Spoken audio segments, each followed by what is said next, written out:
everybody, I have a new shabby chic gingerbread creation this afternoon for everybody, and I did an armoire gingerbread a few days ago, and it made me sort of want to do another scene with it, and so I'm sort of thinking I may pick a different sort of little dollhouse scene and do several more in this series. So I did the armoire, and today I've done the kitchen.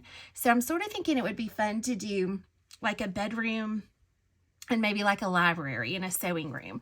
So stay tuned for those because I want to work on those over the next couple of weeks. But today, this is the little kind of vintage shabby chic gingerbread kitchen. And y'all, I had so much fun putting this together because the irony is I do not like to cook. I will cook, but I do not like to cook. I would much rather sit down and obviously craft with paper for 4 hours than do some sort of fancy dinner. So I appreciate everyone that cooks. I've never enjoyed it. So this is sort of my enjoyment instead, I guess. But I did have so much fun creating this, and I can't wait to show y'all everything, all the parts that go into this. But this opens up, and I put the little word baking in. So it's just an old stove. And then I have a Peachy Keen Gingerbread Girl. And then I use just a bunch of different elements cut out to add into my scene. And this is just on a flat card. And it's ready to go out in the mail. But I have a little page out of an old recipe book cut out in the background. And then lots of different elements that I'm going to talk about that I put into this, because sometimes I think the more little things you can add in to catch the eye, the more interest it is. That's one thing I love about looking at other designers' work. It's you notice something the first time, and then you look back at it and you think, oh, I didn't notice that the first time. And I love trying to do that when I create scenes. So this is the kitchen. And this is the little gingerbread girl, the little pan and her spoon. And I cut the oven door so it will open up. We have some mixing bowls. And we have the little eggs and the little chicken up here, and the canisters, and a rolling pin. So that was the make. And let me show y'all the main pieces that were part of this. Let's start with the stove. Is just an old woodblock red rubber stamp. It is by Stampouris, and y'all, they have some fabulous stamps. It's an older company, but I love some of their stamps. If you don't have any, they are on par with Personal Stamp Exchange with the quality, and just some sweet designs that are detailed but leave a lot open for you to do your own creations in, and that's one thing I like about the Stampourri designs. But you can see it's just an old red rubber stamp, and it is, let's see if it has a number, y'all. It does not have a number other than it was manufactured in 2000. So that's the stamp, the main stamp, that's the stove. And I just stamped it on some pink cardstock and cut it out. And I did stamp with the VersaFine Nocturne, the black again, just because I was going to be paper piecing and doing a lot of details. So I used black for all of the stamped images. So that's the stove. The other element that's one of the bigger pieces, move this over, is this girl, which is a teddy bear. But I love her. I've had her forever. She is a Hero Arts Sugarplum Bear H, see y'all, 1105. So she's a Sugarplum Bear. Really sweet. She has the background and her little pan of Christmas cookies. So I didn't want to use her as the teddy bear, but I loved her dress and I loved her pan of cookies. So I stamped the teddy bear and then cut away the face, the hands, and the feet. And then I used the Peachy Keen gingerbread to make her body. And it is the Peachy Keen sets that I used in this. The Peachy Keen Girl is from the PKSD 009. So I used her in this face. And then I used some pieces from this set, like the bowls and the spoon, some of those. So I did use this set also, which is the PKSD-010. So I used those two sets. But also, y'all, when I put the Gingerbread Girl on, I wanted her to be a little bit taller than the normal Gingerbread Girl, and I'll show y'all. In this one that I made, the armoire, you can see how tiny she is in comparison. So all I did was cut her legs apart and her arms for this one and pieced them behind the dress of this stamp. So I could have her be just a little bit taller, so she would be a little more in proportion to the stove. So that is a little bit of a change, but it makes this particular die a little more versatile because, as you can see, it kind of expanded her, made her a little bit taller. And one of the reasons I wanted to make her a little bit taller was not only because I wanted to use the patchwork dress that was in this stamp, but I wanted to give her the little Mary Jane shoes on the bottom, and I wanted to give her little lace socks, y'all. So I wanted to show y'all how cute is that. Can y'all see the little lace socks underneath her Mary Jane shoes? So y'all know I'm in love with this Peachy Keen set, the Choir Angels, and it's these Mary Jane shoes, and it's PKSD-015. So I used the little Mary Jane shoes in the bottom again. And y'all, I love these. I'm having so much fun finding different ways to add these in. This is a newer set by Peachy Keen that came out, and the elements that she did in this are just fabulous. So that's the little shoes. And then, like I said, the shoes give you an excuse to do socks. So for her socks, I just used some little snippets of lace. And just use any sort of little lace or ribbon that you have. And I just cut 2 little snippets before I glued the shoes on. And gave her some little lacy socks and a little lacy collar. And so for her dress, I did stamp it on several different papers. And then I paper pieced onto it so it would look like real patches. And I did this also. You see her dress has a Christmas tree on it. I put a little heart over top of the Christmas tree because I didn't want it to have the Christmas tree scene. And so I just stamped this little heart and cut it out and glued it over top. So she went from being Christmassy to just a shabby chic little gingerbread girl. And I also masked the Christmas cookies when I stamped it. And so it just stamped a plain tray. And then I have these little embellishments that are little hearts. And I glued 3 little pink hearts on them. And these came from Hobby Lobby, y'all, like I think the Valentine's section last year. So those were the cookies. So that's the main part, the Gingerbread Girl. And so let's see. Let's move this over just a little. And make room for some of the other stamps that I'm going to show you guys. So I used this one that is a From the Kitchen of, and it's by Stampin' Up. And I don't know the set, y'all.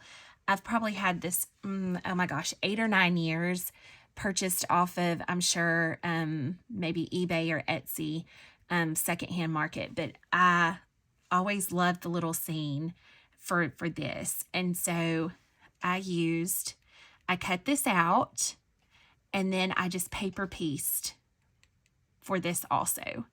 I watercolored the eggs and the strawberry, but the little napkin and the little chicken itself are all paper pieced. So that gives you that. So if you ever, are looking for, if you don't want to mask, paper piecing to me is a good way to get around masking. So instead of me trying to stamp this and watercolor it, I just stamped it and paper pieced it. To me, it's a quicker shortcut to avoid masking sometimes. So I used that one. I also used this stamp, and it is another Hero Arts. And it is E1901, and it is called, oh wait, hold on, y'all. I want to make sure I give y'all the right. I think it's 1901. Tea with bread and jam, but I will also, in the description for my video, I will make sure I put all the companies and the numbers if they have them in that. So I stamped this, but I just wanted to use the little jam jar. And so I cut the jam jar out, and it is this jam jar right here. And I wanted to use that because this little recipe on the side is talking about red raspberry spread. So I thought that just fit perfectly to use that. So that was that. And then I have this little canister set, and it is a Hero Art set also. It is tea canisters C1005. And I stamped this on some pink and white sort of striped cardstock and cut them out. And then stamped the little labels again on just some cream paper and glued those on. And so to me, I don't see this as a single stamp. I see this as a perfect little paper piecing stamp. So I use that. So those are all the stamps that went into this. Now I did use a few dies, and I want to show you the dies. We talked about the Peachy Keen for the Gingerbread Girl and her shoes. But also remember, y'all, these Peachy Keen sets, I want to show y'all, they have some fabulous elements in it, like the mixing bowl and the spoons. And that's where the mixing bowl came from. And her little, some of the little baking elements. So I wanted to mention that. It's more than just the little people. They did fabulous little elements to go with this. So I also used this. It is the Art Impressions Mini Dies, 5335 Kitchen Mini Dies. And it comes with a pan, a spatula, a grater, a bowl, and a whisk. And so I used the little bowl, and I used the whisk. This is a great little set, y'all, to use. I also used for the rolling pin, the larger rolling pin up here, I used this die. It is a Spellbinders SDS-159. And so that is this piece. And I just had some little lace around the edges of that to give it a little more detail. And then I also used, this is a Cottage Cutz set. It is Baking Spirits Bright. Let's see if I can find a number on this for y'all. I don't see a number. I will have to look and see if I can find a number. And like I said, I'll put that in my description. But I used this also, and I just used some different little elements from this. I'm going to flip it over on the back so you can see. You can see another size mixing bowl. So those are the little bit larger bowls. And let's see, it has the cutout words Baking Spirits or Baking Spirits Bright. And so I just used the word baking cut out and put it inside my little stove right there. And then I used, for the little recipe doily in the back, I used this die, the medium size one. And it is a Spellbinders set S5-431. And it cuts this little perfect little doily here, y'all.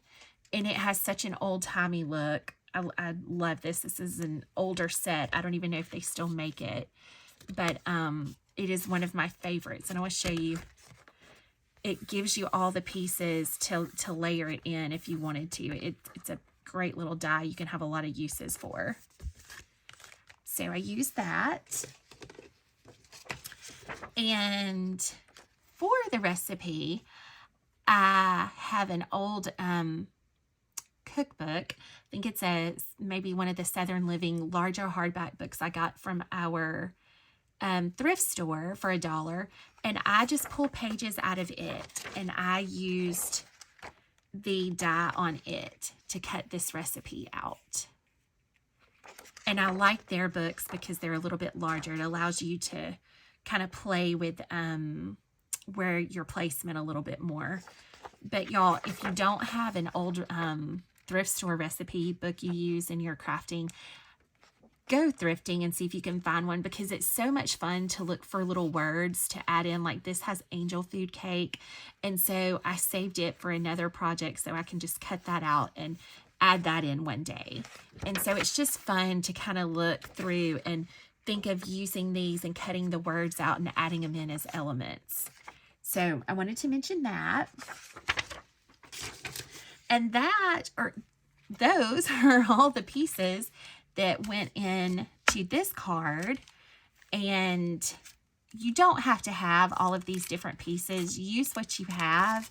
Y'all know that I'm a big proponent of that. I see new things and I add them in, and I absolutely love new things. But as someone who's been crafting for so long, I have quite a collection. And so I try to make myself use my older elements too, because I always think as much as I love the new stuff now, I loved the older stuff just as much when it came out. So if you're not familiar with the older Hero Art stamps, y'all, they have just some great designs to be on the lookout for. And I do have a couple of good thrift stores where I live for books and things like that, but there's never crafting things in them. And so I'm always so jealous when I see people online post all their fabulous craft supplies and old stamps and stuff they find in the craft stores, because where I'm located, it's just, I guess it's never been much of a, I hate to say thing where I am, but it's not. And so there's just not a lot of, I guess, resale or old thrift pieces of it in our stores. So I have to rely on online resale markets through the years. But anyway, if you do have where you live a good, thrift store where you can find things, go look for some of the old wooden stamps and just think about how you can take those and add those into some of your new designs, because that's what I really have fun with. I never usually see a stamp and see it just as it is. I always flip it over and see, like, can I take those elements and cut them out, into individual items and paper piece them in. And that's one of the things that I have so much fun with. And so I did, like I said, I used the black ink on most of this, but I did use a little bit of tea dye to highlight on the recipe that I cut out and on the bowls and on the little handles. So I did use that. I used the Tattered Rose on the stove and just kind of highlighted some pink over it, so it wouldn't look like just a flat piece of cardstock. And you can see it just kind of gives it a little bit of highlighting on here and up here. So don't always, think, oh, I always have to, distress or age something with vintage photo or walnut or the tea dye. The Tattered Rose to me is a beautiful color to distress with, and so is the Speckled Egg. Those distress really pretty and give you a very aged look as well. So this is the little card, y'all. And I just love that. uh-oh, I dropped something. When this is mailed and somebody opens it up, they can open the little door, and you could put a little message in there. You could certainly put a cake in there or whatever you wanted, but I just wanted to do the little baking word in there. And I did highlight the little handles on the stove with the Nouveau drops, the vintage drops, and this is gilded gold, and is one of my favorite ones to use. So y'all, I love this. I have so much fun with these, and like I said, I think now that I've done the armoire and the kitchen, I think what I want to do next, I think I would like to do like a little bedroom or a little library or something for the gingers. So if you have any of those scenes, please share them with me, because I would love to see what you're doing. I would love to see how you're taking the gingerbread girls when it's not Christmas and using those. I would like to thank the Saturday Morning Makes community for this, and Miss Jill Norwood, who every week is so diligent about watching everyone's videos and doing her own videos and sharing all of her great talent with everyone. So that's it, y'all. Have a great night.